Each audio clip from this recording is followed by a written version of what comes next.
Bueno, son las 15:35 en Canarias, 16:35 en la península, en España.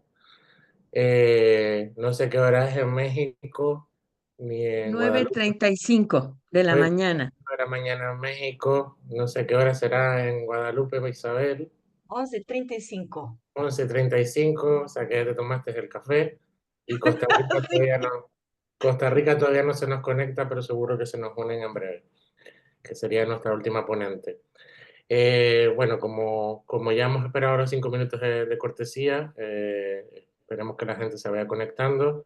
Mi nombre es Jacob Lorenzo, soy nuevo miembro de la Junta de la Sociedad Española de Parasitología y pues me ha tocado el placer de organizar este webinar dedicado pues a avances en las investigaciones en el maravilloso grupo de las amebas de vida libre, que no se note que pues es un campo que me apasiona, a lo que hemos dedicado pues bastantes años.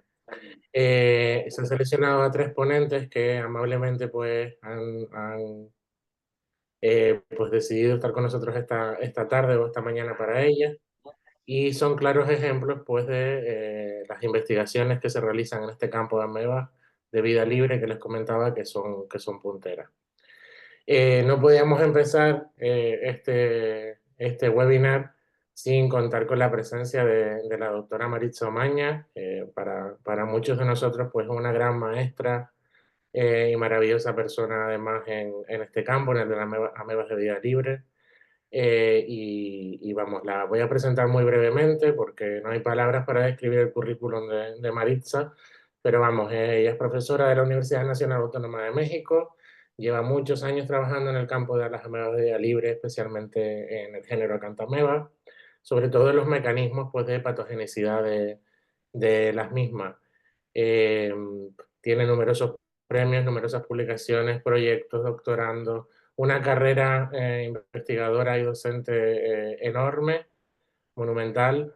Incluso pues ha recibido premios a nivel nacional en México por sus investigaciones, y vamos, podría pasarme aquí los 90 minutos de webinar hablando de su currículum. Además voy a aprovechar, porque yo sé que ella es más tímida que yo, voy a aprovechar para anunciar que además este año es presidenta del Congreso Internacional de Amebas de Vida Libre, que como presidenta le toca, tenemos encargado el resto de la comunidad de Amebas de Vida Libre organizar, y será este año en noviembre en Cancún, que si Maritza luego lo estima en la parte de preguntas y respuestas, pues puede hablarnos un poquillo más. Y sin Claro que más sí. dilación, Maritza, te doy la palabra porque no te quiero quitar más tiempo, y muchísimas gracias de nuevo por estar con nosotros. Al contrario, yo les agradezco muchísimo. Te agradezco mucho a ti, Jacob, como puntero en la investigación de amebas de vida libre, que sin ustedes tampoco podríamos describir estos avances de los mecanismos de patogenicidad de las amebas anfizoicas. Agradezco mucho la invitación y bienvenidos todos. Siéntanse en la libertad de poder preguntar lo que ustedes deseen.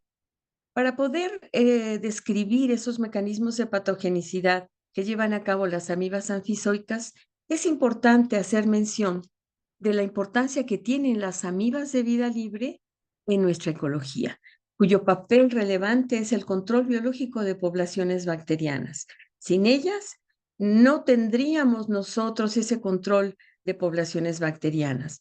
De manera que es para mí importante resaltar que estas amibas de vida libre, como ustedes les nombran también, son verdaderamente relevantes. No obstante, un grupo de ellas son amibas de vida libre patógenas, lo cual sonaba un poco incongruente. Por eso es que sugieren posteriormente el cambio de nombre.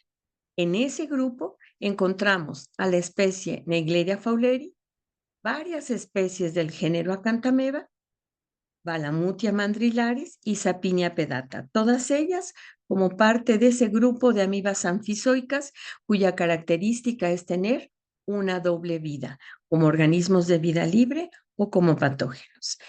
Encabeza la lista Naegleria fowleri, cuyo ciclo de vida Está compuesto por tres fases: una fase trófica o de trofozoito, cuyo trofozoito mide en promedio de 15 a 30 micras, con pseudópodos anteriores, como pueden observar en esta microscopía electrónica de barrido. Son eruptivos, pueden moverse a través de estos pseudópodos y tienen una velocidad promedio de 1 micra por segundo, lo cual no hay que desestimar, son amibas muy móviles. Una fase también que presenta Naegleria fowleri, una fase transitoria de flagelar, que al parecer no se alimenta, no se reproduce y que puede ser que le permita alejarse de condiciones adversas al medio. Y como buen protozoo, Naegleria fowleri es capaz de producir un quiste de doble pared cuya diámetro es de 7 a 15 micras de diámetro, y cabe destacar que no enquistan en cerebro, posiblemente por la infección aguda que producen. ¿Por qué es importante conocerlas? Es importante conocer su biología para posteriormente nosotros poder hacer inferencias acerca de la biología y de los mecanismos de patogenicidad que estas amibas producen. Otro género muy relevante es Acanthamoeba. Son varias especies del género Acanthamoeba. El trofozoito es muy característico porque si ustedes observan, el protozoo es capaz de producir pequeñas y finas proyecciones a lo largo de su cuerpo ameboideo, conocidas como acantos, espinas, y son justamente las que le dan el nombre al género. Cabe resaltar que presentan un núcleo y un nucleolo prominente que parece un tiro de blanco, ¿no? Como de tiro de flecha. Cabe mencionar, y llamo la atención de ustedes, la presencia de vacuolas digestivas y vacuolas contráctiles que le permiten el control hídrico. Este género carece de una fase flagelar, pero es muy característico el quiste. Es un quiste bilaminar que está ornamentado tanto el exo como el endoquiste y que inicialmente nos permitió hacer la caracterización de estas amibas. La longitud promedio del trofozoito va de 15 a 40 micras de longitud, con movimientos un poquito más lentos que Naegleria, de 0.3 a 0.4 micras, y nos habla un poco también de la biología. Aquí sí podemos encontrar formas quísticas en cerebro, eso también en cerebro y en todas las muestras clínicas, eso hay que considerarlo. Otra de las especies relevantes como amibas anfizoicas, tenemos a Balamutia mandrilaris. Es una amiba cuyo trofozoito va de 12 a 60 micras, es polimórfico, es muy grande, con una velocidad todavía un poquito menor que Acanthamoeba, de 0.25 micras. Tiene una pared quística con 3 capas, no tiene poros y los quistes son grandes, de grandes dimensiones, de 10 a 30 micras de diámetro. Y también encontramos formas quísticas en cerebro. Estas imágenes las pudimos obtener a lo largo de nuestras análisis y descripciones biológicas de estas amibas, menos de Sapinia pedata, cuyo información solamente encontramos un caso en la literatura. Presenta un trofozoito de 45 a 85 micras de longitud, con una película gruesa, usualmente es rugosa, como pueden ustedes observar, es binucleado, vean ustedes, y se menciona que puede ser un organismo primitivo al ser binucleado. Tiene también movimientos lentos. La pared del quiste es gruesa y diámetro de 13 a 37 micras. Es binucleado también el quiste, no se sabe si tiene poros y no se observaron quistes en el tejido. Bueno, ahora hablemos de la importancia clínica de estas amibas de vida libre patógenas, que como ya les dije, son mejor conocidas ahora como amibas anfizoicas, porque presentan una doble vida. Exitosamente las encontramos en la naturaleza, pero bajo determinadas circunstancias pueden provocar patologías. En el caso de Naegleria fowleri, son agentes causales de la meningoencefalitis amibiana primaria, que usualmente afecta a personas sanas, jóvenes, inmunocompetentes con una historia previa de natación.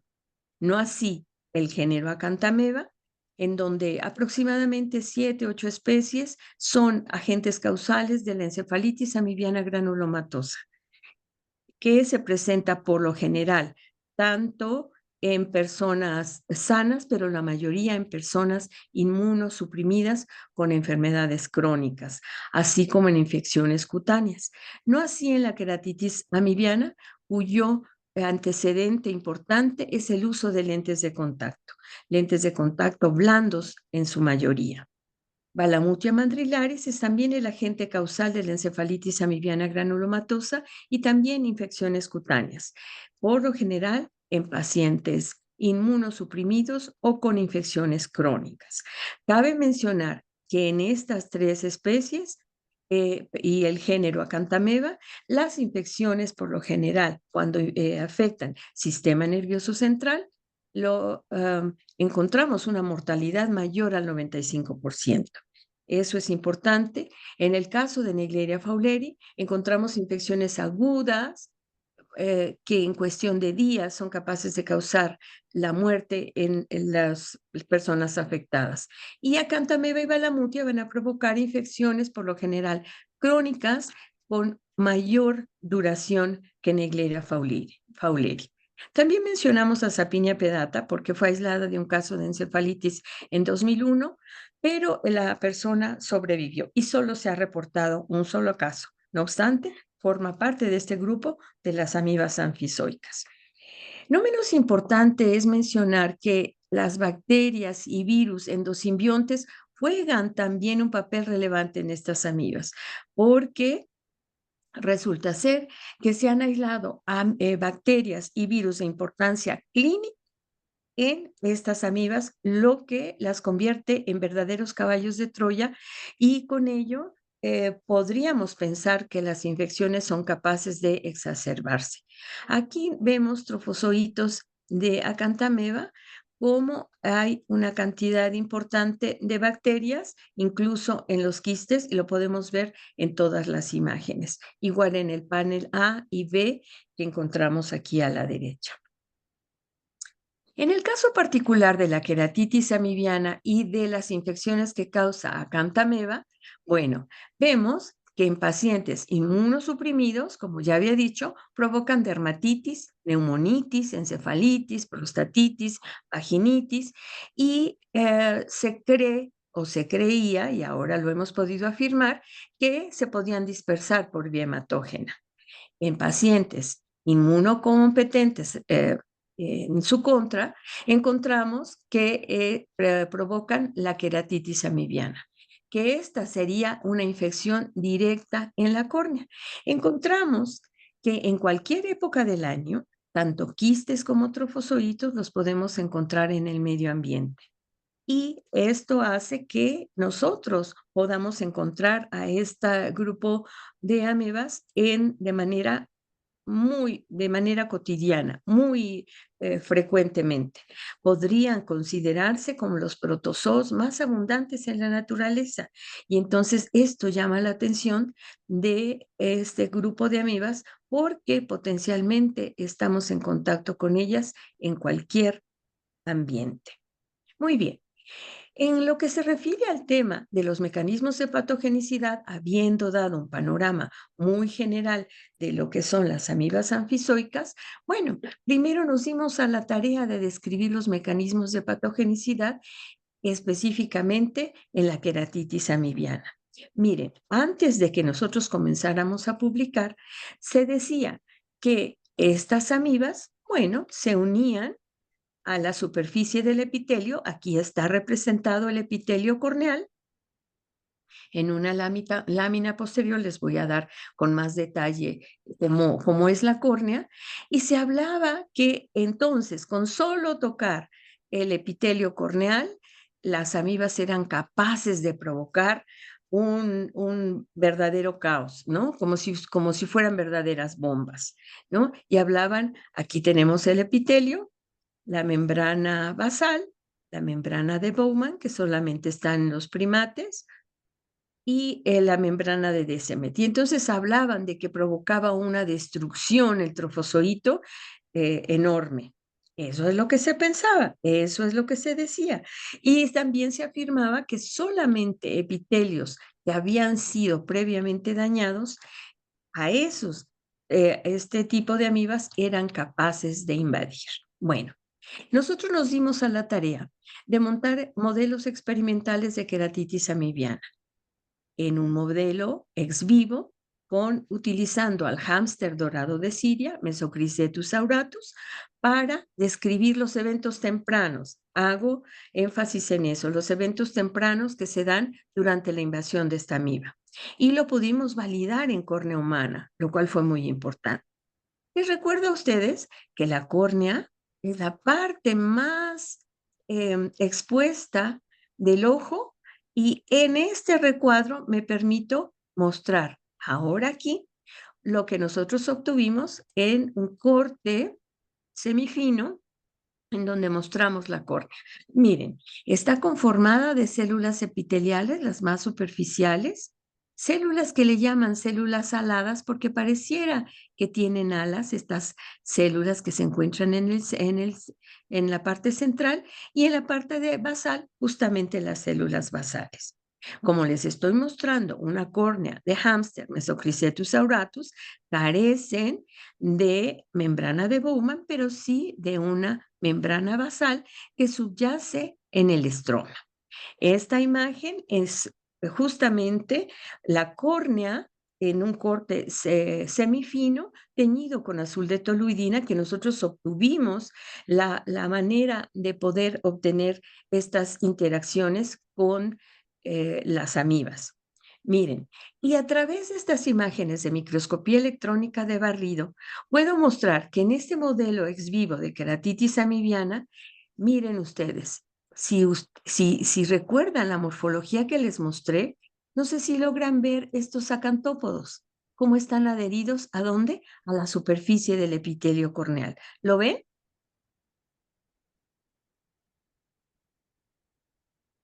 Quiero pensar que sí. Sí, se ve. Y perfecto. Y quiero que noten algo.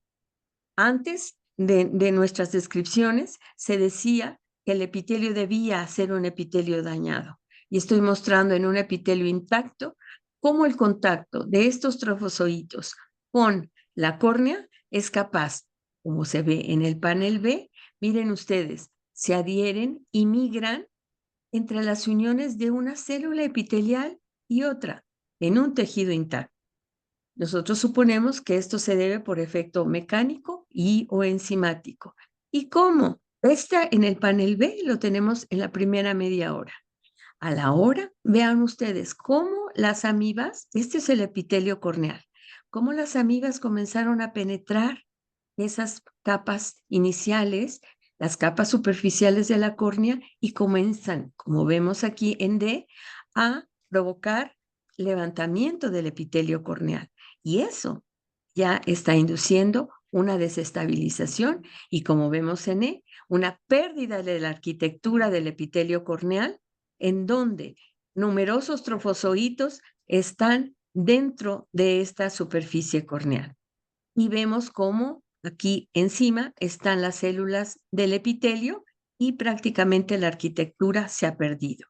Y en el panel F podemos observar literalmente cómo se ha desprendido una célula del epitelio corneal y aquí, como aparece en T, un trofozoito está abajo. En el panel C podemos observar cómo en un corte semifino con azul de toluidina vemos la manera en la que están invadiendo los trofozoitos. Y llamo su atención porque si hablé de la biología de estos protozoos, pueden ver la vacuola digestiva o vacuola contráctil, incluso el núcleo y el nucleolo, que puede ser evidente aquí. Me gustaría que me digan si sí lo ven. Incluso vacuolas digestivas que tienen contenido. Quiere decir que se está alimentando de las células epiteliales. Y ven ustedes cómo se abren camino estos trofozoitos y además nos sorprendió ver, como en esta parte inferior, o aquí donde están en el estroma, donde se ve perfectamente el trofozoito con su núcleo y nucleolo y las vacuolas. Y aquí con las vacuolas. Y estamos viendo Otro punto importante, el epitelio no está destruido. No hay ninguna bomba que, como se había sugerido, que lo destruya. Comenzamos a pensar con ello que los mecanismos dependientes de contacto son más relevantes y además que el trofozoito es capaz de abrirse camino en un epitelio completamente sano sin alterar, realmente altera la arquitectura del epitelio por la invasión que lleva a cabo, pero esta hemos demostrado que la lleva a cabo a través de las uniones paracelulares. Y miren ustedes, en aquel momento todavía no se sugería o se pensaba que las amibas del género Acanthamoeba no eran capaces de producir bocas fagocíticas. Encontramos esta imagen donde sugería la presencia de esta boca, pero comprobamos que en realidad sí eran bocas fagocíticas al momento de ver cómo estos procesos de trogocitosis estaba engullendo parte de esta célula epitelial recién desprendida. Y miren, lo comprobamos en córnea humana. En córnea humana, vean ustedes, ok, biológicamente yo digo, este trofozoito está bellísimo porque es prácticamente de libro. Vean cómo se ve su vacuola contráctil, el núcleo y el nucleolo, y además está intentando fagocitar una célula de, del epitelio basal de esta córnea humana, que aquí sí está presente la membrana de Bowman. ¿Cómo invadió tan rápido? Bueno, era un segmento de una córnea que había sido trasplantada y una sección que había quedado intacta fue la que utilizamos para interaccionar las amibas. Vean ustedes cómo este trofozoito también se está abriendo paso, pero qué mejor descripción que este otro que está modificando totalmente su citoesqueleto para abrirse paso entre una célula epitelial y otra, y a pesar de ello, no vemos una lisis de las células que están contiguas al trofozoito. Con este modelo validamos, con este modelo de córnea humana, obviamente validamos lo que nosotros obtuvimos en la córnea del hámster, que nos permite describir en un tiempo limitado de 24 horas lo que sucede con estas amibas. Bueno, corroboramos también que este daño, a través de la cámara de Using, comprobamos que este daño, trabajando con trofozoitos, vemos cómo son capaces de bajar la resistencia transepitelial. La resistencia transepitelial, cuando nosotros abatimos esa resistencia, estamos asegurando que hemos tocado el tejido y que de alguna manera estos trofozoitos la bajaron y explicaría el edema que se provoca durante la infección por estas amibas. Y tanto en tiempos de 2 horas como de 8 horas se bajó la resistencia. No así en los cultivos control, en donde más o menos la resistencia transepitelial se mantiene.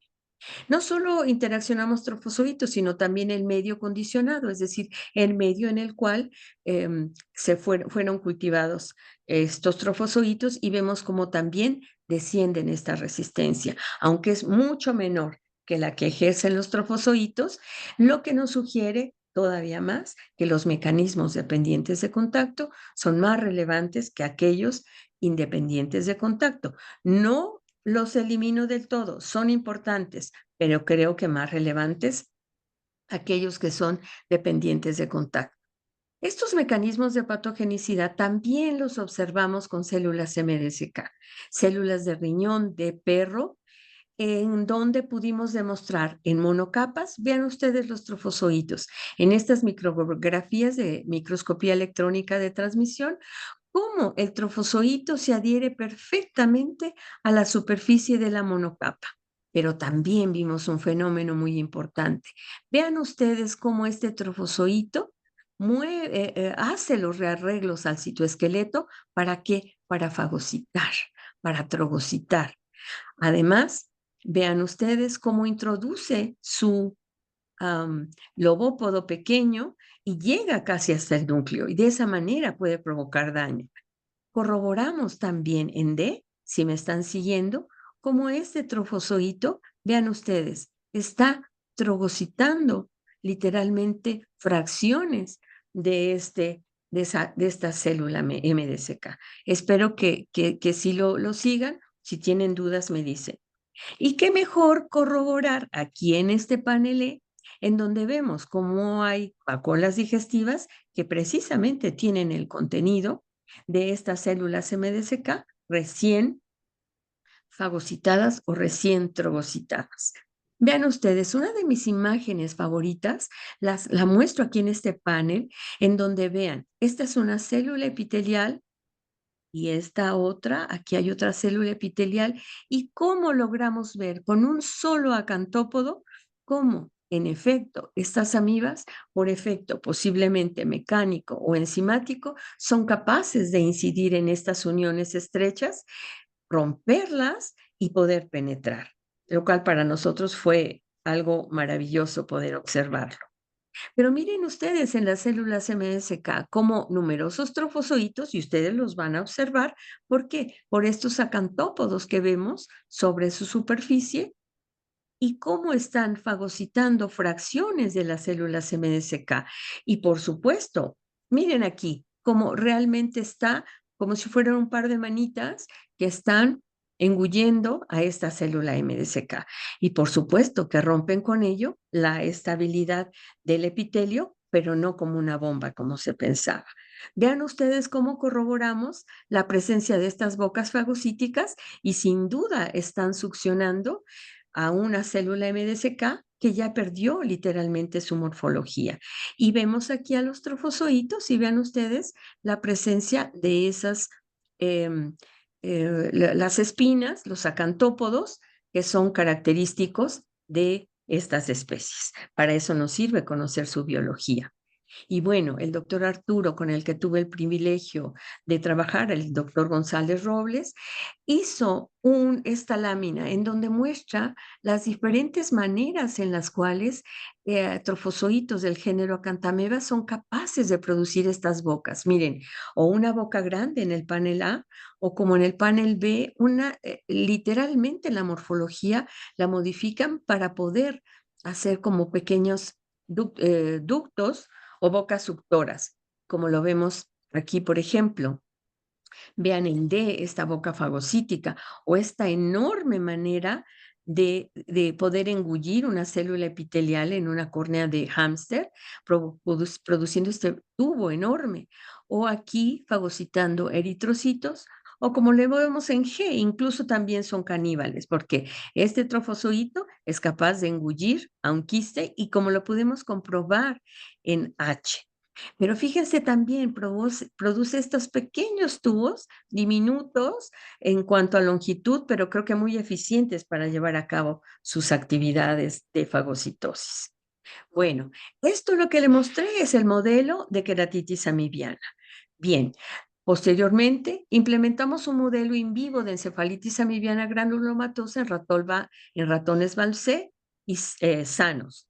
Este modelo en sí, nosotros lo que hicimos es utilizar un modelo que ya había propuesto Culberson muchos años antes, pero nosotros utilizamos unas amibas a las cuales reactivamos su virulencia haciendo inoculación intranasal en ratón y posteriormente indujimos una infección para afectar sistema nervioso central, para provocar encefalitis amibiana granulomatosa. Inoculamos a ratones machos Balbc. En aquel entonces trabajábamos con 1 millón de trofozoitos. Lo podemos hacer con una cantidad muchísimo menor, contenida en 20 microlitros en un medio de cultivo Bactocacitola. ¿Qué hicimos? Bueno, nosotros implementamos la técnica inmunohistoquímica. ¿Para qué? Para poder detectar a los trofozoitos. Para no robar tiempo a mis compañeros que me van a seguir, les muestro qué es lo que vimos en el modelo in vivo de infección en el sistema nervioso central y para nuestra sorpresa y nuestro gusto, vimos que en los tiempos tempranos, como fueron 24 horas, pudimos ver trofozoitos adheridos al epitelio respiratorio. Y vean ustedes cómo se adhieren y cómo semejan lo que ya habíamos mostrado en las imágenes en queratitis amibiana y cómo hacen una invasión paracelular y cómo esta imagen a mí me encanta porque vean ustedes, de una manera muy semejante a como lo hace con la que en el modelo ex vivo de queratitis, las amibas prácticamente se cobijan con las células del epitelio y eso provoca la desestabilización del tejido.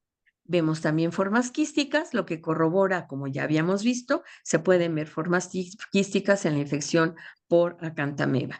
Y pudimos encontrar en vaso lo que nos estaba sugiriendo una invasión vía hematógena. Comprobamos aquí también la presencia de los trofozoitos en la superficie y, como esperábamos, el control sin ningún problema. En esos tiempos tempranos de 24, 48 y 72 horas, pudimos aislar los trofozoitos, y véanlo aquí, en el tejido pulmonar, en el vaso, en el riñón y en el hígado. Y vean ustedes el comportamiento muy semejante, como pueden ver en F y en E, muy semejante a lo que nosotros describimos en la queratitis. Y no se diga en este modelo, vean cómo literalmente la mitad del trofozoito está en un espacio y la otra parte seguramente bajo el epitelio, lo cual corrobora y valida los mecanismos en donde hablamos de adherencia, migración hacia las uniones celulares e invasión por procesos mecánicos y o enzimáticos hacia las capas profundas de los diferentes epitelios, provocando su desestabilización y la pérdida de la arquitectura y, no menos importante, los procesos fagocíticos. Vean ustedes, en un momento, también en este modelo de encefalitis, pero en ratón diabético, se había pensado y sugerido que pacientes inmunocomprometidos o con enfermedades crónicas, como les dije en un inicio, la infección podría ser más agresiva, y lo probamos en ratón, en donde en ratones diabéticos a los que obviamente les indujimos la diabetes, vemos como la invasión en un periodo de tiempo corto es mayor a la de los ratones sanos. Sigue invadiendo en ambos, pero es mayor la invasión en ese momento. Y de esa manera pudimos nosotros afirmar que sí, en efecto, en las patologías crónicas es capaz de, como organismo oportunista, poder invadir más eficientemente. En ese momento también nos llamó la atención que estas amibas estaban rodeando las células de Schwann, a las células del sistema nervioso periférico. Es por ello que entonces nos dimos a la tarea en un trabajo de maestría de uno de nuestros alumnos, Ismael Castellán, que ahora está terminando su doctorado, pudo demostrar que las células de Schwann, que ya lo habíamos demostrado en la imagen anterior, las rodeaban, pero él ya pudo mostrar cómo estas células de Schwann podrían morir por autofagia y necrosis como un mecanismo de muerte inducido por acantameba. No me detengo mucho para no robar el tiempo. Pero entonces ya teníamos dos modelos, el modelo de queratitis y el modelo de encefalitis, en donde describíamos los tiempos tempranos. Pero también habíamos dicho que estas amibas eran capaces de invadir la piel y no sabíamos si en una infección en piel realmente era capaz de proliferar hasta llegar al sistema nervioso central. Y entonces nosotros describimos los eventos morfológicos que se llevaban a cabo durante la invasión de Acanthameba castellani en un modelo murino de irradiación en piel por luz UV, en donde se le indujo un carcinoma, y vean ustedes, son ratones desnudos, en donde solo la radiación por luz UV le indujo este carcinoma, y solo colocamos sobre esta lesión amibas, 200,000 amibas, 200,000 trofozoitos, 250,000, como dice aquí, por inducción tópica. ¿Y qué pasó? A los 18 días, este ratoncito murió de una infección en el sistema nervioso central. Pudimos, como esperábamos, corroborar la presencia por inmunohistoquímica de estos trofozoitos en las capas de la dermis y de la epidermis, y vemos aquí aunque son ratoncitos que carecen de pelo, pero sí tienen todavía sus ¿cómo se llama? Sus cuerpos pilosos que dan origen al pelo, aunque no se presenta. Y pudimos aquí, miren, demostrar a los trofozoitos y con gran avidez se alimentan de colágena. Eso lo hemos visto en otros momentos. La sorpresa y lo que nosotros aportamos es que después de esos 18 días, vean ustedes por inmunohistoquímica, los encontramos en vaso, en hígado y en cerebro. Y con ello estamos demostrando que esta inoculación en piel es capaz, si llega a vía hematógena, justo a invadir cualquier órgano del cuerpo de estos ratoncitos. Bueno, si no tienen ninguna duda, continúo describiendo esta imagen que les digo, me gusta muchísimo, en donde a una cepa del género Acanthameba pudimos describir que cruza las células MDSK y corroboramos, no daña al citoesqueleto, pero sí incrementa la permeabilidad paracelular y la resistencia transepitelial, modificando la composición de las uniones estrechas. ¿Por qué? Porque bajan algunas moléculas, la claudina 2 y la claudina 4 también se desplaza y no sabemos en este efecto posiblemente inmunomodulador que está sucediendo, pero está permitiendo la invasión de estas amibas. Vean ustedes cómo el citoesqueleto queda intacto y entonces corroboramos que no hay ninguna bomba, pero sí penetran. Y vean ustedes en esa imagen aquí a la derecha cómo el trofozoito se ve perfectamente bien y está entre dos células de esta monocapa. Y entonces vemos como no se altera el citoesqueleto, pero sí va a provocar finalmente los daños al tejido por esa invasión que está llevando a cabo, pero que la hace a través de las uniones estrechas. No negamos la presencia de otras moléculas que pueda estar liberando el trofozoito, como les voy a mostrar más adelante. Bueno, entonces tenemos los tres modelos, ¿verdad? El modelo de queratitis, el modelo de encefalitis y el modelo de invasión en piel. Pero miren, nosotros también, aunando en el papel tan importante que pudiera jugar la lágrima, por ejemplo, componentes de la lágrima, revisamos en la literatura y vimos que la taurina era un componente muy abundante en la lágrima. Y entonces pensábamos nosotros que esta presencia de la taurina pudiera impedir la adherencia de las amibas, en este caso Acanthamoeba castellani, en la córnea. Y entonces utilizando el modelo ex vivo de queratitis amibiana, vemos como en el control corroboramos que las amibas eran capaces de unirse perfectamente a la superficie intacta, como igual migraban hacia las uniones celulares, incluso se podían ver dividiéndose, como penetraban a la parte inferior de las células epiteliales y comenzaban a desprenderlas, y bueno, veíamos la presencia de bocas fagocíticas. Esto en lo que ahora se convirtió en el grupo control. Pero con sorpresa, vimos en el grupo experimental en donde, bueno, teníamos varios grupos, en donde interactuamos de manera directa la taurina con los trofozoitos, ya sea minutos previos a colocarlas sobre la córnea o después de colocarlas en la córnea. Fueron varios grupos, pero en todos ellos, con una sorpresa, vimos, miren, en el panel A, como abundantes trofozoitos, más abundantes que en el grupo control. En el grupo B comenzamos a ver que unas sí se dirigían hacia las uniones estrechas, pero vean ustedes que en otros paneles ni siquiera se dirigían ahí, como en el panel B, como en el panel C. Aquí sí las vemos en este lugar, pero vean el panel E. Los trofozoitos ni siquiera se dirigieron a las uniones estrechas que estarían aquí y comenzaron a fagocitar de manera directa, igual en el panel F, como lo vemos en G y como lo vemos en H. Con esa sorpresa, entonces nosotros vimos que en lugar de disminuir la adherencia, vemos aquí cómo exacerban los mecanismos de patogenicidad, la misma taurina.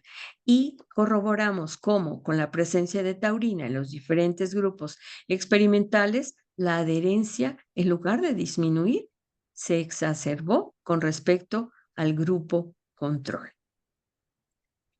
Bueno, también hemos demostrado como mecanismo de patogenicidad, por ejemplo, en Acanthameba pulversoni, la emisión de gránulos electrondensos, cuyo fue una cepa que nos compartió el doctor Jacob, y en esta altamente virulenta, vean ustedes cómo en el trofozoito se producían a lo largo de esa superficie numerosos gránulos electrondensos que tenían una actividad enzimática importante.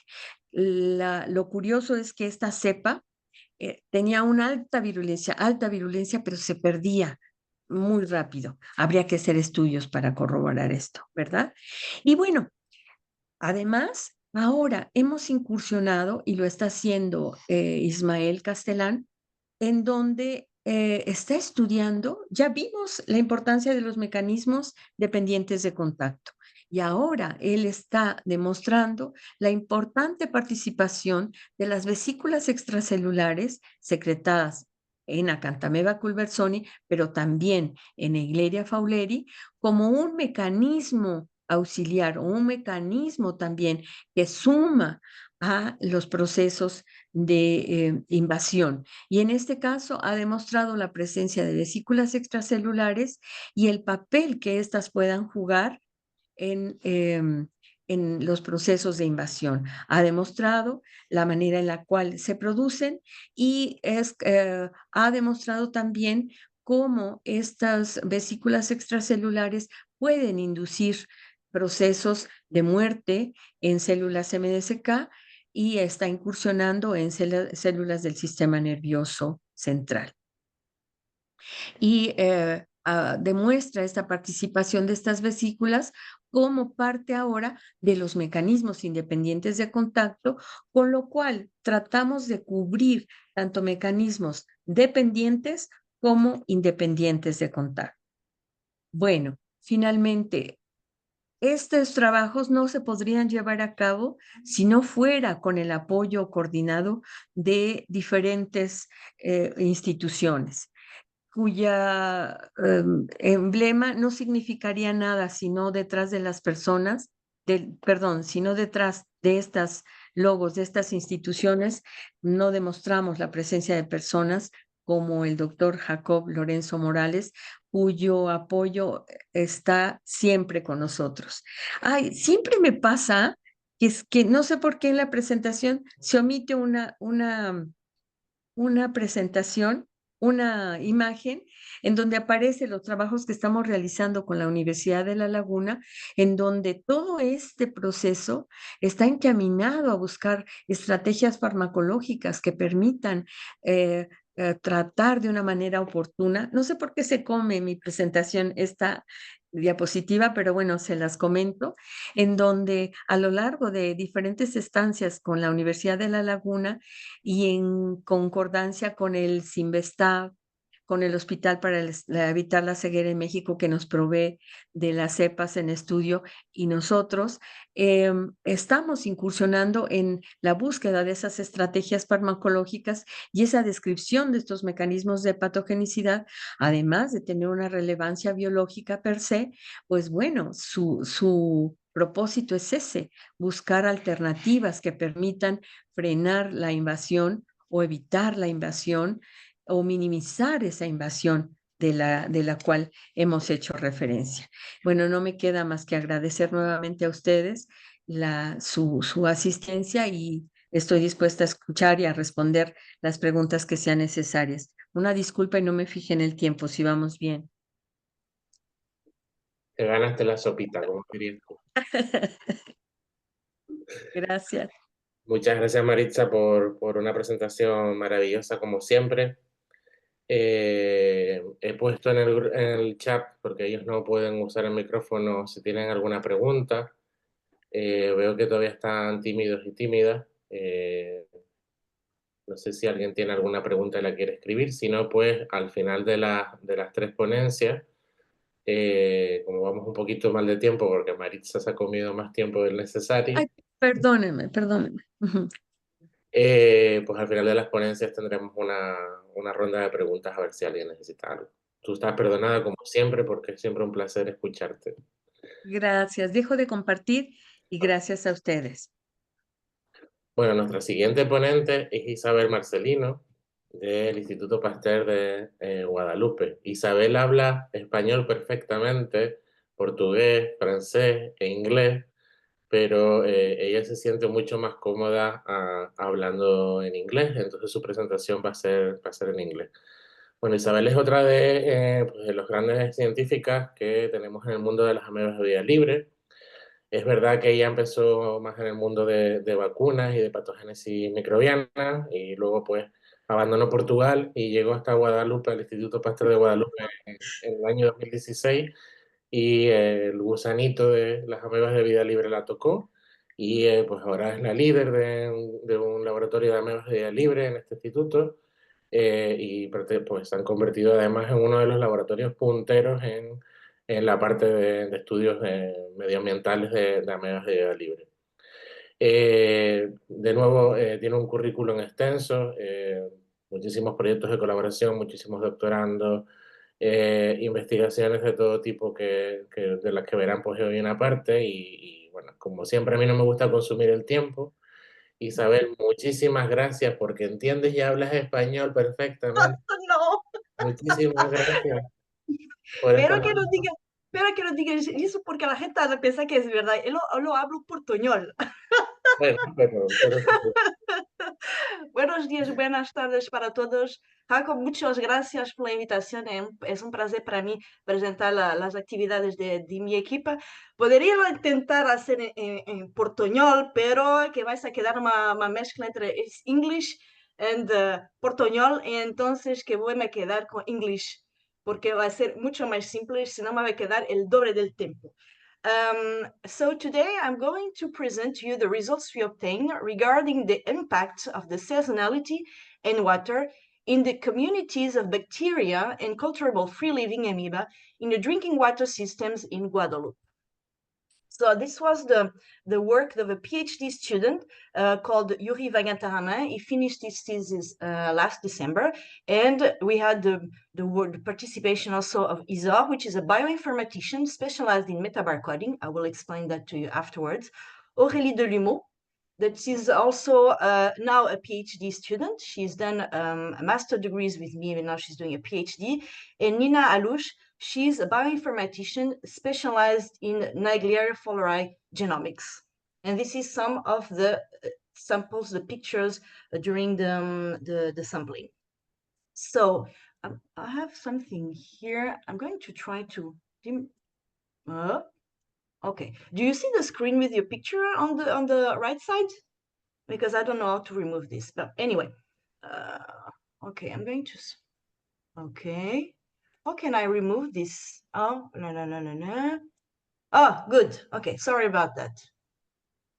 Because I'm going to need the full screen. So we all know that water is an invaluable resource. But did you know that only less than 1% is available for human use? So in fact, water is really a finite resource.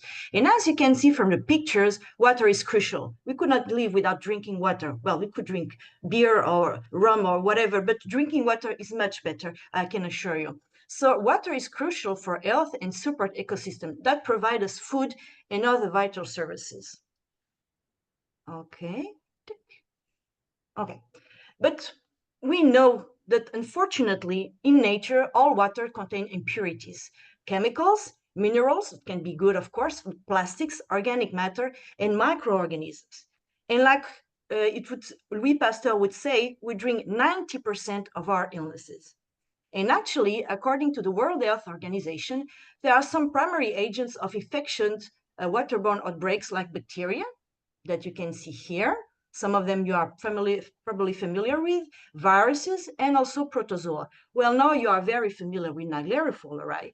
And also acanthamoeba is considered as a problem for drinking water quality.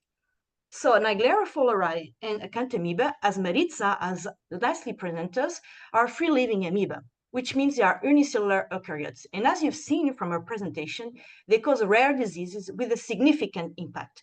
So they can cause lethal diseases like encephalitis and primary amoebic meningoencephalitis that we'll shortly call PAM, that is provoked by Naegleria fowleri. As you also seen, they can cause keratitis and skin infection.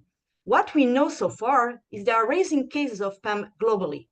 Acanthamoeba keratitis affects thousands of people of contact lens wearers annually. The health risks associated with free-living amoeba remain largely unknown. We need to create methods to precise diagnosis and also effective treatments. And although Maritza presents us very nice aspects of FLA Acanthamoeba biology, many aspects of free-living amoeba ecology and biology remain unclear. So free-living amoeba are found worldwide, both in solid and aquatic environment. Like Maritza said, they can have up to 3 developmental forms: the trophozoid, that moves and feeds and replicates, the cyst, which is the resistant and dormant form of the amoeba, and the flagellate. Normally, it's more associated to Naegleria genus. In soil and in water, free-living amoeba interact with various organisms, as you can see from here. But they mainly feed on bacteria, other protozoa. So Maritza showed a very nice image that I love, because actually they are cannibals, which is very interesting because I never seen the picture. That's very nice. And they also can feed on fungi. But also, like Maritza said, certain microorganisms can resist phagocytosis by free-living amoeba. As you can see here, as a drawing, we have bacteria, viruses, and fungi. And actually, this becomes more of a problem when the trophozoid goes into cysts. As you've seen from Maritza's picture, the cyst has a very thick wall, so it protects the intracellular microorganisms from water treatment and also disinfection.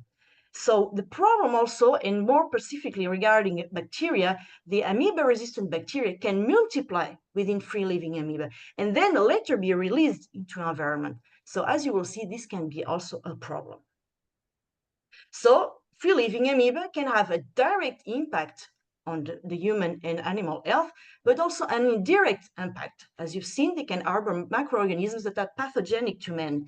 And I don't know if you managed to somehow memorize the first table I showed you, but actually free-living amoeba can harbor this kind of bacteria that are a problem for World Health Organization. And the problem is, since they are within the amoeba, in particular within the cyst, traditional microbiological techniques that normally require culture, bacterial culture, they fail to identify these amoeba-resistant bacteria. So why are we interested in studying free-living amoeba in Guadeloupe? Well, actually, this is the first case of PAM has been diagnosed and officially confirmed in France. So for those who don't know where is Guadeloupe, it's here, the small spot here. So very close to Costa Rica and Mexico. And since then, we perform a lot of studies. And what we observed is we have plenty of free-living amoeba. As you can see here from different color, you can see here the species. This is a study made by metabarcoding. As you can see, we have a high diversity of free-living amoeba in natural waters. And as you can see also from this picture, it is very difficult to predict the presence of free-living amoeba in these waters. And in fact, if we want to screen for Naegleria fowleri, for instance, because this is something the regional agency for health asks us to do here, we have to do it every year and 4 times per year. And as you can see, this fluctuates a lot. So this is very difficult to predict them. And we also try to analyze the presence of free-living amoeba in soil. And as you can see here, from this map, we have a lot of Naegleria here in Grande Terre, which is normally a more dry area, but also for Basse Terre, where is the volcano, and very humid area. And actually, what we realized is actually soil is the origin of the presence of the free-living amoeba in the waters, which means the amoeba, this is very important, this information is very important. So probably free-living, or most probably free-living amoeba reside in the soil, and when it rains, when there's a water that goes through the soil, the amoeba goes into the waters, okay? Well, I'm sure you can believe me when I tell you that Guadeloupe is a hotspot of free-living amoeba. So as I mentioned earlier, and also Maritza showed very nice pictures of endosymbionts within amoeba, what we recently realized is both pathogenic and non-pathogenic free-living amoeba, because like Maritza also said, they are very important for the environment. There's not only these 4 species, there are much more free-living amoeba in the environment. Many of them, we don't know them yet.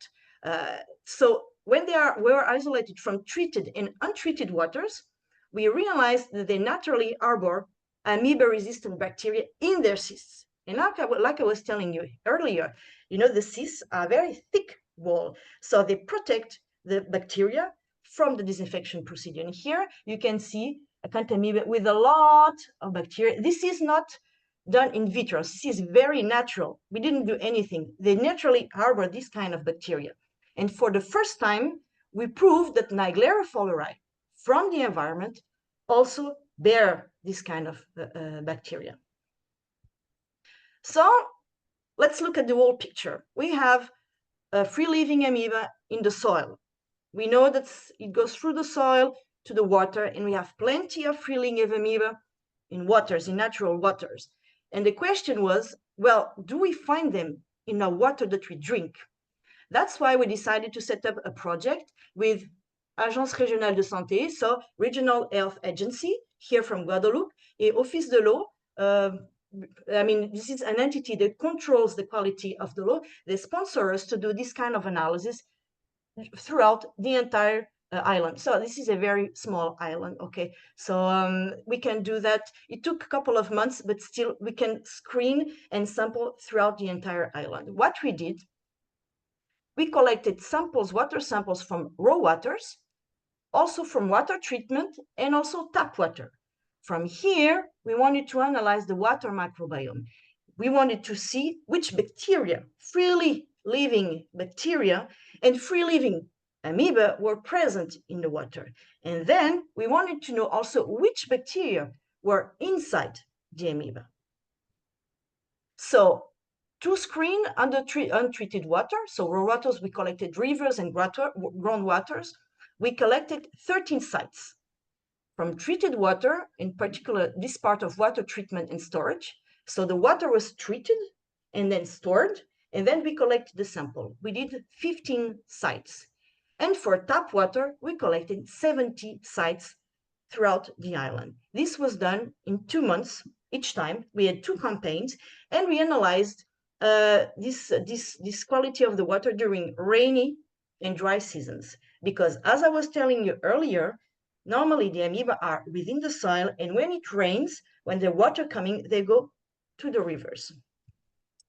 So this is maybe a little bit complicated, but it's important for you to understand all these methods that we analyze. So like I was telling you, we wanted to analyze also the bacteria that were present in the water. So for this, we collected 1 liter of water, we filtered it, we did directly a DNA extraction, and we analyzed, we amplified the 16S RNA gene using PCR, and we used the amplicons for further Illumina sequencing, okay?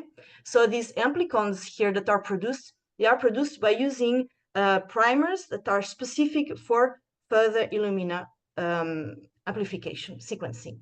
So we wanted also to analyze the culturable eukaryotic, I mean, more like free-living amoeba, because we did also the eukaryotic population, but it was finally, most of them were free-living amoeba.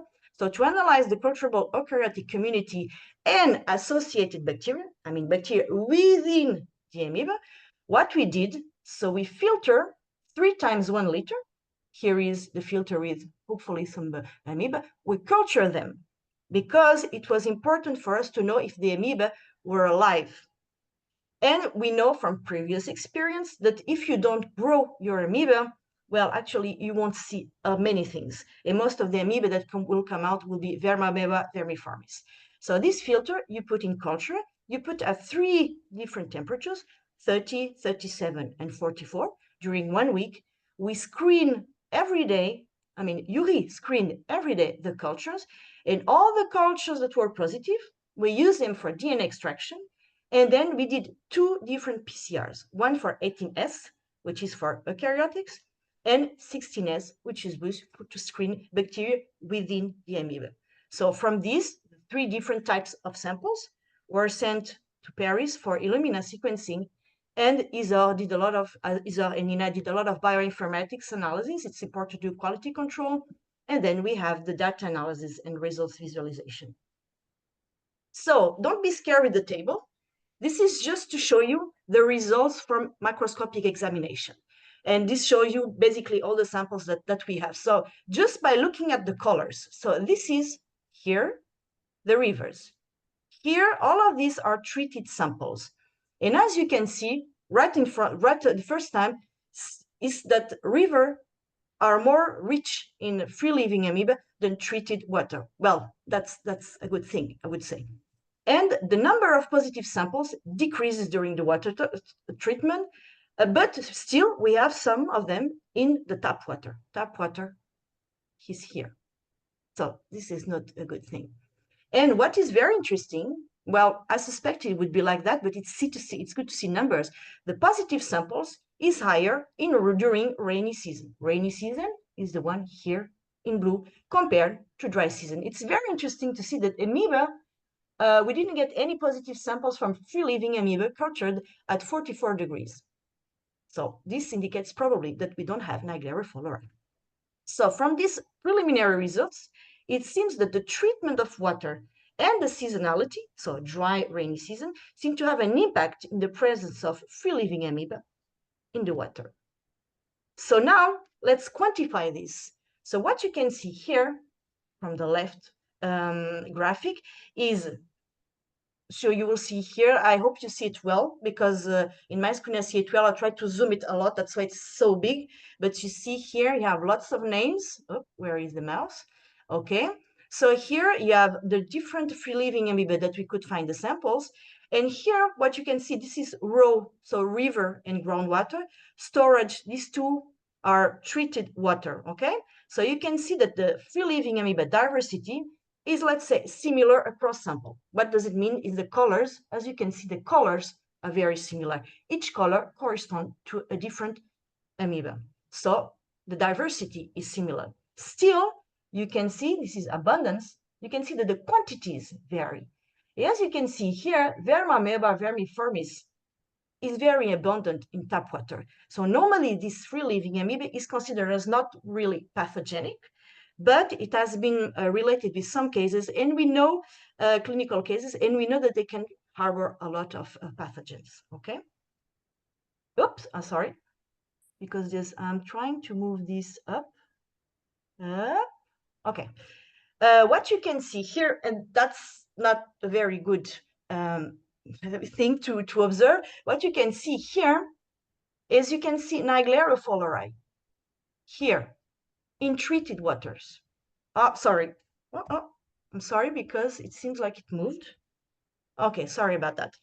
I thought it was weird. So, and what we see here in green with the red star, we have free-living amoeba Naegleria fowleri in rivers. It increased during storage, after treatment, and we have also in tap water. So this is not a very good thing. And Acanthamoeba, actually, we found it in very minor quantities, and that's why it doesn't appear here in the graph. Like I was telling you, we were looking at free-living amoeba, and we were looking as well into bacteria that were freely available in the water. We didn't look at biofilms because although we could look at biofilms in the raw waters, we could not look into biofilms during the storage in the tap. So that's why we decided to analyze only the bacteria that were free in water. Well, as again, you can see here, the diversity of bacteria is greater in untreated waters. Well, this is not fully surprising. And here, after the treatment, we have less bacteria, but still we have a lot. And well, as you can see here, we have a lot of Salmonella, which is also not very good. It is important to say that regarding these results, this is just molecular biology. We didn't grow them. In fact, we did some microbiological analysis, the classical ones. We analyzed, for instance, Enterococcus and E. coli, and basically the water was okay.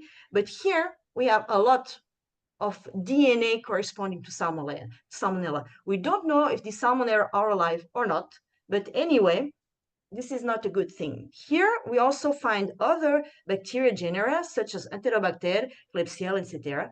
And we also find mycobacteria in treated water, which is also not a very good thing. I see that I've chat up.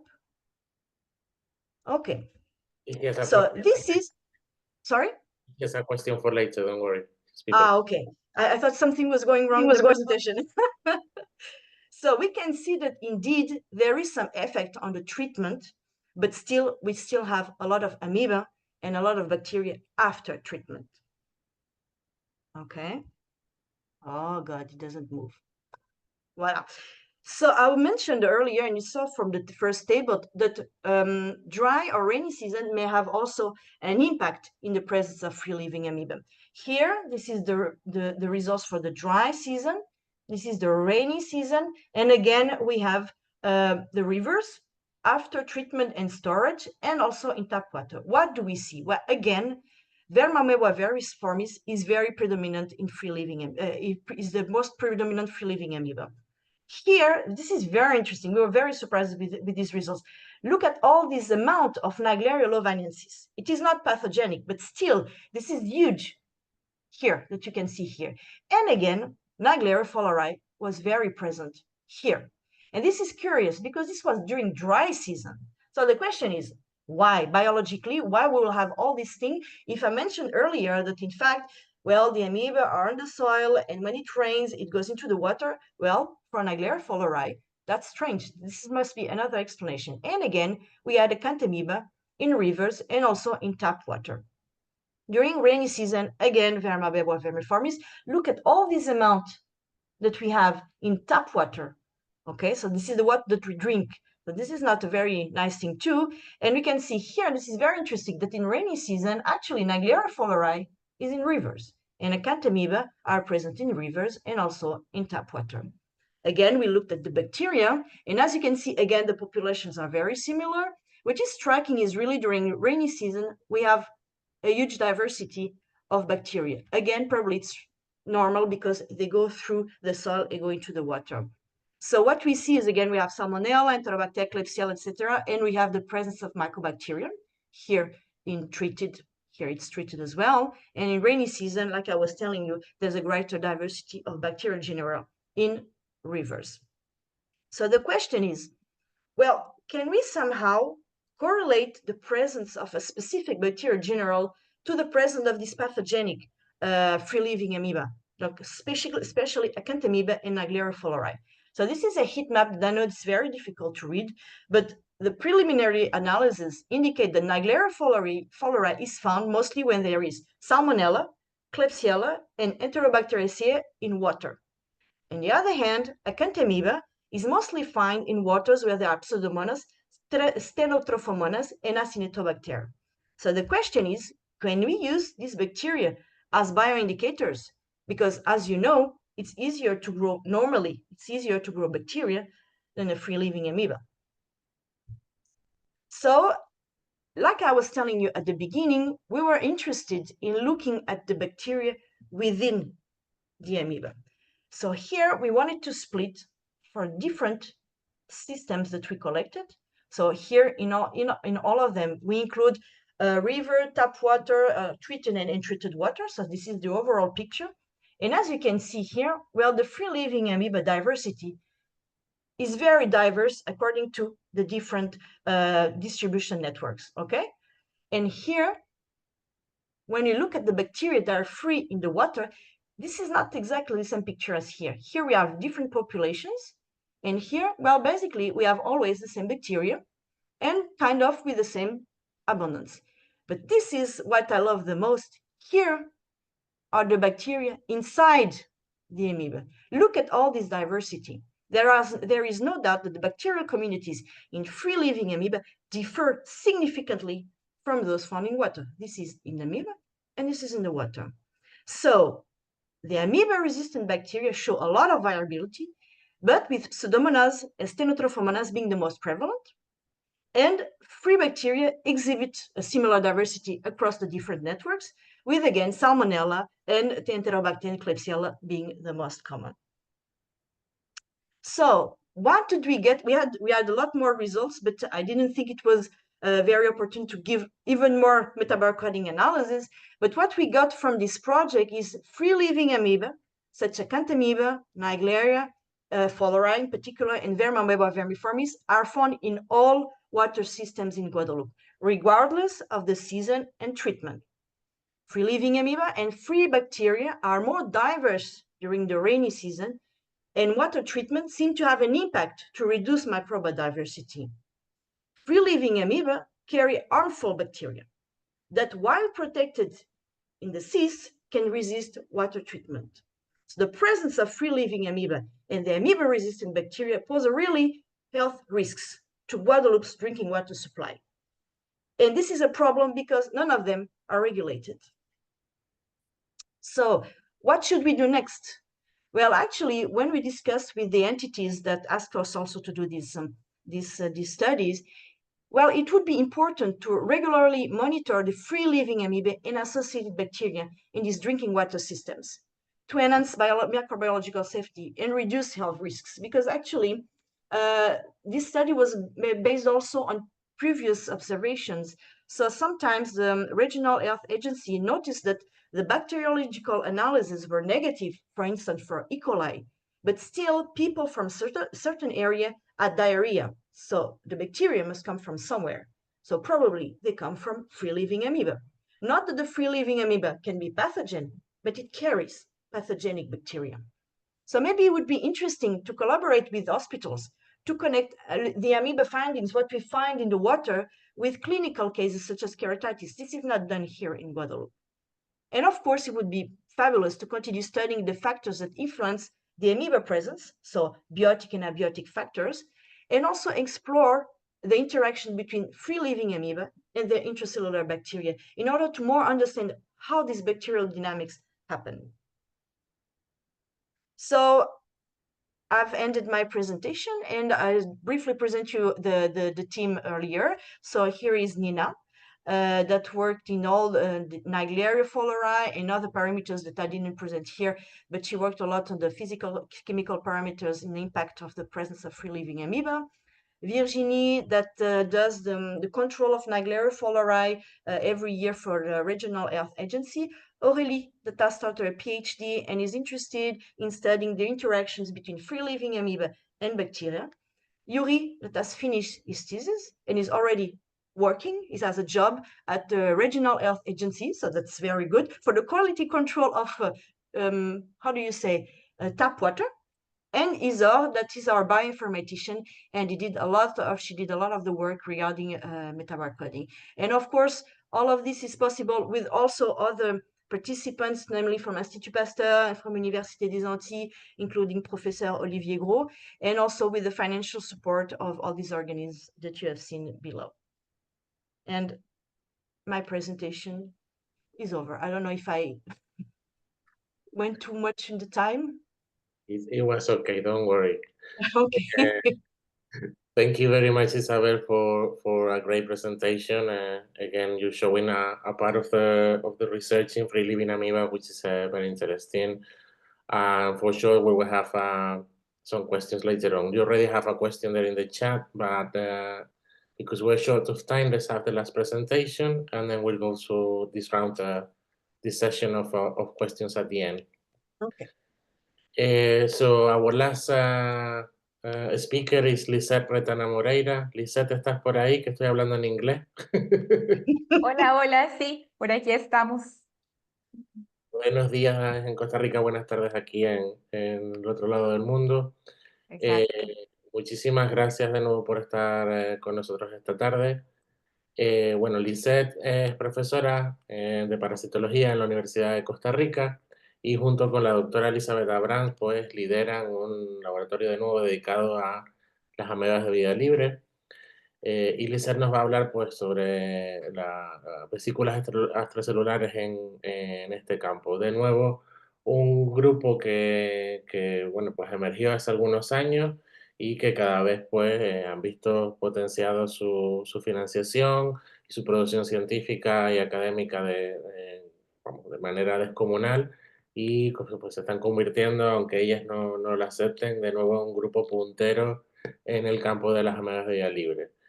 Liz, como estamos cortitos de tiempo, no me enrollo más y te doy la palabra. Muchas gracias de nuevo por estar aquí con nosotros.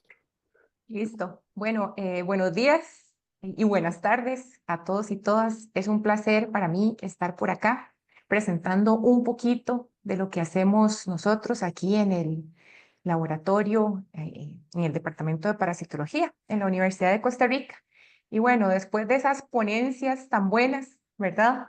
Eh, Espero que esta por lo menos les deje ahí un poquito de curiosidad sobre vesículas extracelulares y nada, ¿verdad? Comentarles que nosotras empezamos a trabajar con vesículas extracelulares en amebas de vida libre ya desde hace poco más de 5 años, pero bueno, mi experiencia como tal empezó desde hace ya más de 10 años cuando empecé con el doctorado en la Universidad de Granada, pero trabajando con vesículas extracelulares de Trypanosoma cruzi. Entonces, en esta charla nada más tengo alguna información sobre la investigación con vesículas extracelulares en amebas de vida libre, centrándome principalmente en el caso de Naegleria fowleri, evaluando su potencial rol en patogénesis, así como su potencial aplicación diagnóstica. Pero bueno, ¿sabe? No puedo empezar a hablar de vesículas extracelulares sin mencionarles primero qué son para aquellos que no conozcan, aunque bueno, es difícil porque se empezaron a estudiar desde hace tiempo, es como 20 o 30 años que el crecimiento en estas investigaciones ha sido exponencial, pero bueno, básicamente hasta hace unos años las vesículas extracelulares se dividían en 3 grupos principales: el grupo de los exosomas, los ectosomas o micropartículas, y el grupo de los cuerpos apoptóticos, ¿verdad? Se realiza esta clasificación dependiendo del tamaño, de la biogénesis, del cargo que tienen con respecto a sus componentes, de su densidad, etcétera. ¿Qué es lo que pasa? Con el paso de los años, vean cómo va avanzando el campo y vean ahora la cantidad de tipos de vesículas extracelulares que se reportan en la literatura, ¿verdad? Ya pues conforme vamos estudiando más, nos vamos dando cuenta que hay muchas vesículas y ahora también partículas extracelulares que tienen importancia a diferentes niveles. Estas vesículas básicamente son vesículas o unas nanopartículas que están rodeadas por una membrana, en el caso de las vesículas extracelulares, por una membrana de lípidos, pero también contienen un cargo de proteínas, ácidos nucleicos, ADNs, ARNs, carbohidratos, etcétera, ¿verdad? Entonces, en estos casos, nada más les menciono algunas proteínas que se encuentran dentro del cargo de las vesículas extracelulares, importantes, por ejemplo, las tetraspaninas en el caso de células. Sin embargo, es muy importante cuando nosotros trabajamos con vesículas extracelulares pensar que tenemos que caracterizar muy bien el cargo de las vesículas con las que nosotros estamos trabajando. ¿Por qué? Porque necesitamos contar con marcadores específicos que nos hagan estar casi seguros que nosotros estamos trabajando con las vesículas que nos interesan, ¿verdad? Las vesículas extracelulares, de forma general y enfocándonos en parasitología, pues se ha visto que son muy importantes en el tema de la comunicación intercelular, en patogénesis como posibles factores de virulencia, como vehículos para transferir material genético, por ejemplo, y eso los hace pues blanco para el estudio como potenciales biomarcadores debido a la presencia de ADNs, por ejemplo, en esas vesículas extracelulares.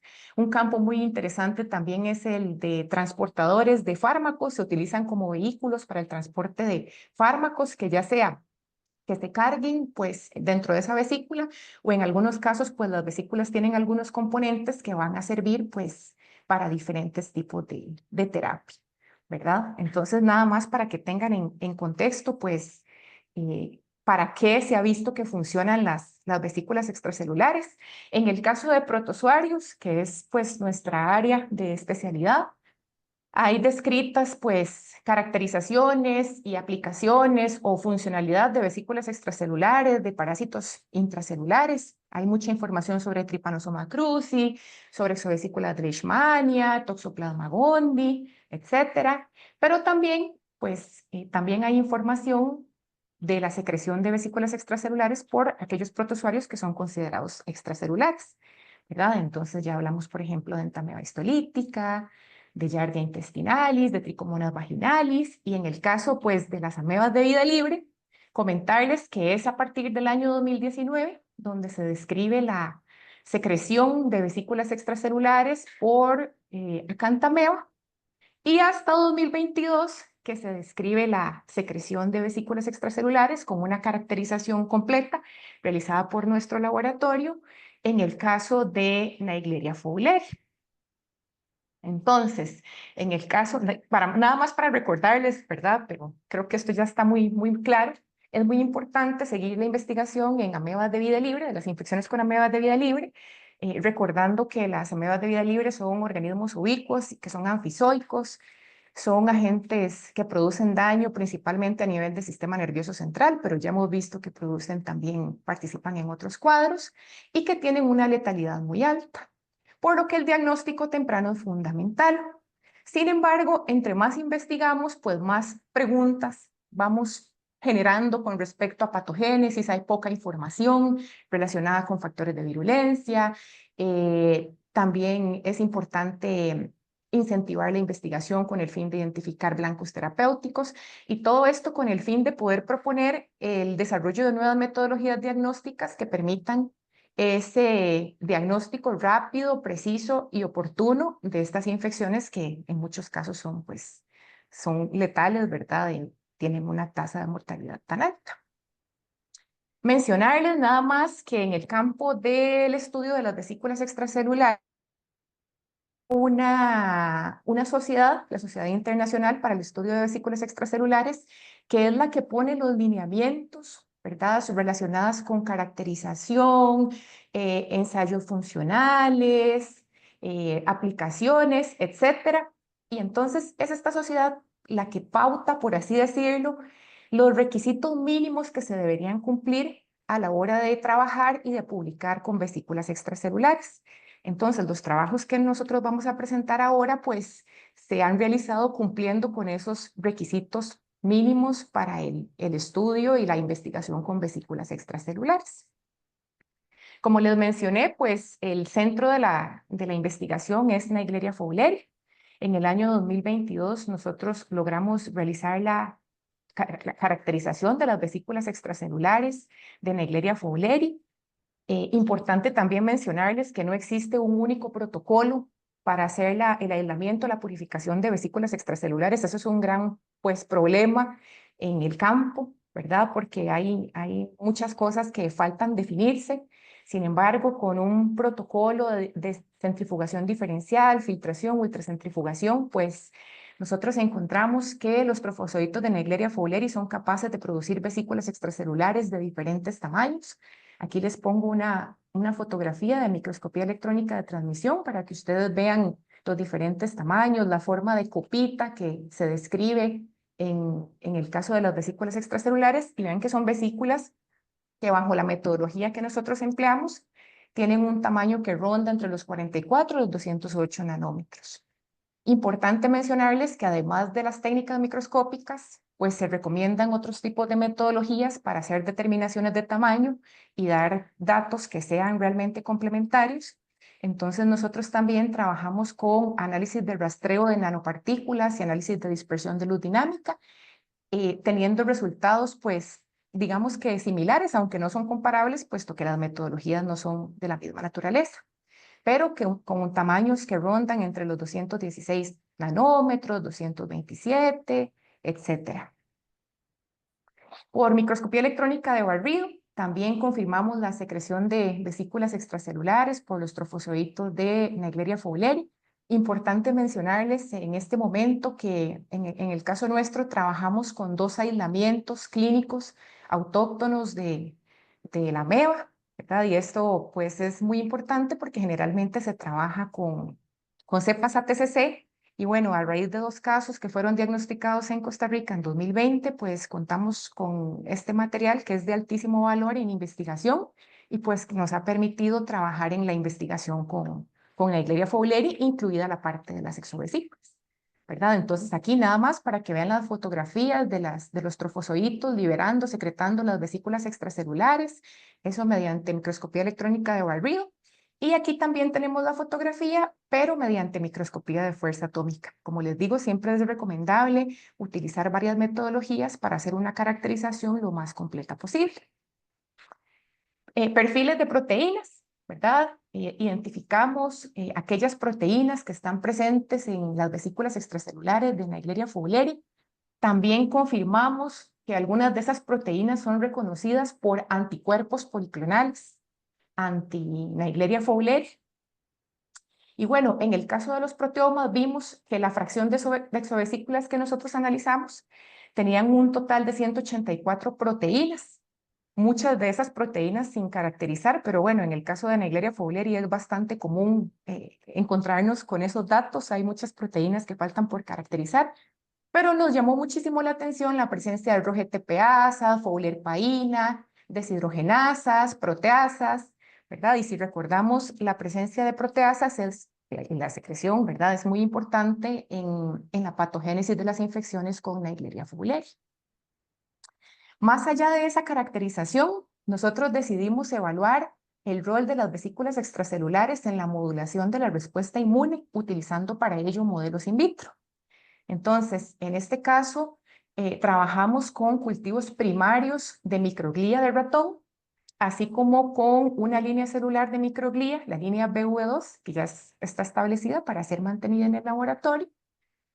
Estos cultivos los incubamos durante diferentes tiempos con las fracciones de vesículas extracelulares, obviamente con concentración conocida, ¿verdad?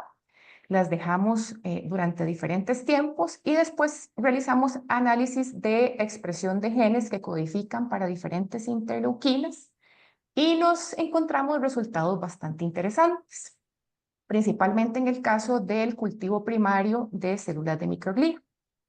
Vean incrementos en la expresión de factor de necrosis tumoral alfa, interleuquina 6, interleuquina 23, así como un incremento de la interleuquina 10, ¿verdad? Entonces estamos viendo que por ahí las vesículas extracelulares podrían tener una función a la hora de modular la respuesta inmune.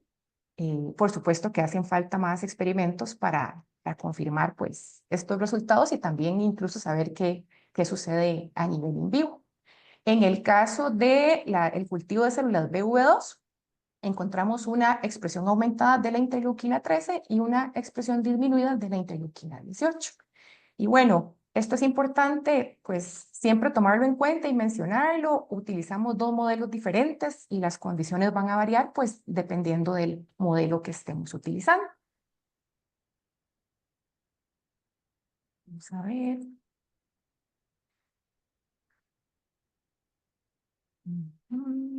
Se me quedó la presentación ahí. Más allá de eso, también evaluamos el efecto en la generación de cambios a nivel morfológico en células también de cultivo primario de la microglía por vesículas extracelulares, utilizando para ello una tinción fluorescente de isoleucina B4, dándonos cuenta que a la hora de incubar las vesículas extracelulares con ese cultivo de células de microglía, pues encontramos cambios a nivel morfológico, ¿verdad? En donde pasamos de células con esta morfología un poco más alargada, más delgada, a células con una morfología más ameboide, característica de un fenotipo más de tipo proinflamatorio. Entonces, eso por ahí va complementando nuestros resultados que obtuvimos con respecto a la expresión de genes que codifican para interleuquinas. Y por último, y algo de lo más interesante y que nos ha llevado a plantear pues nuevos proyectos de investigación, es la identificación por primera vez de la presencia de ADN bioactivo de Naegleria fowleri en las fracciones de vesículas extracelulares que nosotros purificamos, ¿verdad? Y entonces este ADN pudimos amplificarlo utilizando PCR para familia, utilizando PCR para especie, tanto a nivel convencional como en tiempo real, y pues nos da muchas esperanzas de poder seguir en la investigación sobre el potencial uso de vesículas extracelulares como biomarcadores. ¿Por qué? Porque no se los he mencionado, pero es importante, creo que dar esta información. Las vesículas extracelulares son capaces de atravesar las barreras biológicas, ¿verdad? Entonces, en este caso estaríamos pensando que las vesículas extracelulares son capaces de atravesar la barrera hematoencefálica. Entonces, nuestros proyectos van ahora más o menos por esa misma línea.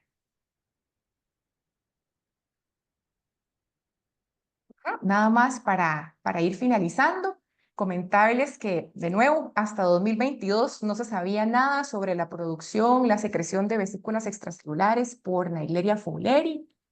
Se empezó con acantameba, pero bueno, a partir de 2022 empezamos la investigación y vean cómo vamos hasta ahora.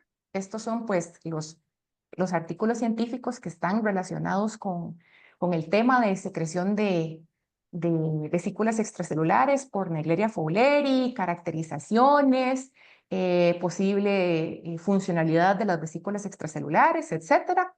Y vamos a ver en 2025 qué sorpresa nos trae, ¿verdad? Nosotros por ahí tenemos un par de sorpresitas, pero bueno, también estamos esperando a ver qué sorpresas traen el resto de los grupos de investigación. Creo que va a ser muy interesante. Y para terminar, comentarles que no solo Naegleria fowleri ha sido protagonista en el tema de vesículas extracelulares, sino que también existen algunos estudios con acantameba. Les mencioné que empezaron en 2019 y a partir de ahí han ido en aumento. En nuestro caso, nos hemos dedicado a realizar caracterizaciones y estudios a nivel funcional de exovesículas de un aislamiento ambiental de acantameba T5, realizando comparaciones al incubar las amebas a 28 a 37 grados en determinado tamaño por diferentes metodologías. Hemos evaluado también diferencias a nivel de propiedades mecánicas, y esto es muy importante, sobre todo a la hora de captura y efecto que las vesículas extracelulares podrían tener a nivel de las células. Hemos realizado también comparaciones a nivel de los proteomas de las vesículas extracelulares a ambas temperaturas, y algunos ensayos relacionados, por ejemplo, con el efecto de las vesículas extracelulares sobre la viabilidad de diferentes ligas. Vamos conociendo más, pero nos quedan a nosotros y al resto del mundo que investiga con vesículas extracelulares muchísimas preguntas relacionadas con la heterogeneidad de las vesículas extracelulares, con temas relacionados con la captura, con temas relacionados con las funciones, con temas relacionados con la biodistribución, etcétera. Pero bueno, esperamos poder seguir aportando un poquito más en este campo, sobre todo enfocándonos en el tema de las amebas de vida libre, que es tan interesante y que pues poquito se sabe, pero cada vez vamos conociendo un poquito más. Agradecer a nuestros colaboradores, por supuesto, porque sin ellos el trabajo no sería posible. Y a nuestros estudiantes, aquí hay parte del grupo, ¿verdad? Cuya motivación, esfuerzo y dedicación siempre nos motivan a nosotras para seguir adelante en la investigación, en la docencia, etcétera. Muchas gracias, y si tienen alguna pregunta, pues aquí estoy. Muchísimas gracias, Liz, por una presentación maravillosa y por ajustarte al tiempo, que hemos conseguido que alguien se ajuste al tiempo en este webinar. Bueno, invito a las ponentes Isabel, Maritza y Lisette, por supuesto, que se nos conecten en la cámara. Elizabeth Abrams, desde Costa Rica, hizo antes una pregunta a Isabel, y Isabel nos va a decir, o nos va a responder a la pregunta en español. Yes, portuñol, que lo voy a hacer. Hola, ¿qué tal? Muchas gracias por la pregunta, y no lo conozco mucho de acantameba histolítica, entonces es una información interesante, pero sí, el año pasado hay dos papers que fueron publicados y que muestran que, por ejemplo, acantameba isolado de Acanthamoeba keratitis, cuando tiene pseudomonas, es mucho más virulenta. Quanto a Naegleria fowleri, no hay muchas cosas relativamente a eso. Se sabe que la presencia de algunas bacterias dentro de Naegleria puede estimular el metabolismo, pero no se sabe mucha cosa. Son cosas mucho recientes. Hay muchas cosas ainda por saber. Es una cosa que nos queremos hacer en el futuro. ¿Ok? Nos isolamos de las amebas que mostré en las fotografías, no mucho Acanthamoeba, pero Naegleria. Lo quería intentar saber efectivamente si puede haber una diferencia de virulencia en los, ¿cómo se dice? Ratillos. Ratones. Ratones, gracias. Pero en Acanthamoeba se ha aprobado el año pasado, pero hay muchas cosas ainda por saber. Ahora, No si me sé, permiten aunar en esta respuesta, pudiera ser que los medios axénicos, como en otros microorganismos, baja la virulencia a medida que se hacen los pases. Pudiera ser que el hecho de volver aquí, porque normalmente bajo esas condiciones se alimentan por pinocitosis y no por fagocitosis. Al estar en contacto con las bacterias, pudiera ser que esto encienda algunos genes. Nosotros no tenemos esa necesidad de ponerla en contacto con la bacteria porque en el cultivo monoxénico de manera cotidiana en aislados clínicos nos llegan así. Y nosotros lo podemos probar directamente en el modelo murino de encefalitis amibiana granulomatosa, pero pudiera ser esa la explicación. Y nosotros aumentamos la virulencia inoculándola en ratón, pero pudiera ser esa la explicación de que las motiva a fagocitar. Y sí, nosotros hemos visto que con la presencia de las bacterias emiten las bocas fagocíticas preciosas, incluso se censan entre ellas en los cultivos monoxénicos. muchas gracias, Maritza. Como siempre, pues nos da todavía más información porque vamos, eres una sabia en este tema. No sé si hay más preguntas en el chat. Les puse también el enlace para la descarga del diploma de la constancia de haber estado en el curso. Si nadie más se anima, aprovechamos el último minutito que nos queda porque ya nos estamos pasando de tiempo. Por si les ha apasionado el mundo de las amebas de vida libre, pues para que Maritza nos presente en una diapositiva, Maritza, el congreso que tendremos a finales de este año en amebas de vida libre, por si están interesados. Y con mucho gusto, ¿logran ver? Déjenme ver. Con mucho gusto les invitamos a toda la comunidad española y a todos aquellos que nos ven al 20º evento, la 20ª reunión internacional sobre el estudio de la biología y la patogénesis de las amibas de vida libre, de las amibas anfizoicas. Tenemos el orgullo de ser nosotros los anfitriones, en donde Mariameba mexicanus y Tequilameba alegris con mucho gusto los invitan a ser parte de la familia de FLAM 2025 en un hotel en el Hyatt Ziva Riviera Cancún a precios extraordinariamente bajos, conseguidos en 2023, que ahora están al doble o al triple. Y entonces es un evento todo incluido, en donde los esperamos con mucho gusto para poder charlar sobre nuestras amibas en estudio, enriquecernos de nosotros mismos el conocimiento y, ¿por qué no, conocer un poquito de nuestro México y de nuestras tradiciones, que estaríamos encantadísimos de poder presentárselas? Y va a haber eventos sociales pequeños, pero que pretenden acercarnos a México, acercarlos a ustedes. No sé si con eso doy un panorama general del evento, pero los esperamos. Yo creo que con Jacob podríamos pasar las ligas, estaremos en Facebook y las ligas para que ustedes conozcan el evento y se puedan inscribir. Muchísimas gracias, Jacob. Ya les he pasado la liga en el chat para que la tengan. Y bueno, no me queda nada más que agradecer pues a las 3 ponentes. Estoy viendo a María Meva Mexicano y me estoy riendo, perdón. Nada más que agradecer a las 3 ponentes por haber estado con nosotros en este webinar organizado por la Sociedad Española de Parasitología. Por supuesto también pues a los miembros de la Junta de la Sociedad por pues, haberme permitido organizar este webinar. Y también a toda la ayuda técnica, que creo que por ahí tenemos a Héctor, pero si no, pues también agradecerle que nos haya ayudado, que empezamos ahí un poquillo con problemillas, pero vamos, ha estado ahí pendiente para que salga todo perfecto como ha salido. Y no me queda nada más que eso, volver a agradecerles pues a las ponentes de estar con nosotros y a todos los asistentes por haber compartido estas horas con nosotros. Fue un honor, muchas gracias a todos y seguimos atentos para lo que se ofrezca. Muchas gracias. Gracias. Adiós. Muchas gracias. Bye bye. Gracias. Au revoir. Chao. Chao. Pura vida. Amor, amigo. Nos vemos pronto. Chao. Nos vemos muy pronto en México. Y Los esperamos. Sí. Chao, chao.